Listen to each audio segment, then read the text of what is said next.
বাচ্চাদেরকে স্যার পড়াতে এসছে, এদিকে ওদের সন্ধ্যাবেলায় কি টিফিন দেবো কিছু বুঝতেই পারছিলাম না। ঘরে ছিল একটা পিৎজা বেস, একটা ক্যাপসিকাম, অন্য কোনো সবজি ছিল না, শুধু ক্যাপসিকামটাই ছিল। তো ভাবলাম এটা দিয়ে চলো পিৎজা বানিয়ে ফেলি। আর ছিল একটুখানি পিৎজা সস, আছে অরিগানো, আর কয়েকটা চিজও ছিল। বাস পিৎজার জন্য তো এগুলো যথেষ্ট।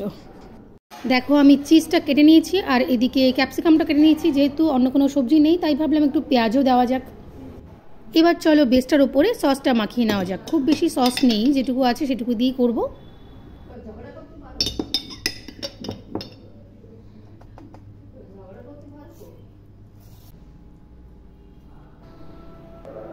এবার একটু ক্যাপসিকাম, চিজ আর একটু অরিগানো ছড়িয়ে দিলাম। এবার এটাকে স্ট্যান্ডে বসিয়ে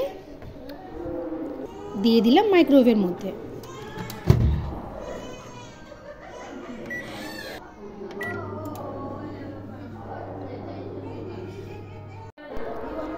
এই দেখো আমার দুটো পিৎজা কিন্তু রেডি।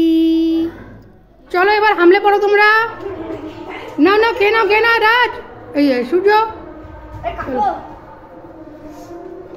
আচ্ছা আমি কেটে দিই আগে, তারপরে খাও। হ্যাঁ এ নাও সবাই খেয়ে নাও, ধরো ধরো ধরো ধরো।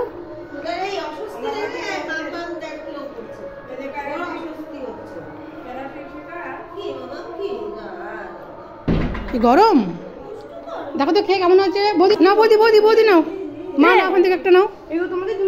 না না তোমাদের আরো খাবে তোমরা, তোমার 2 পিস করে।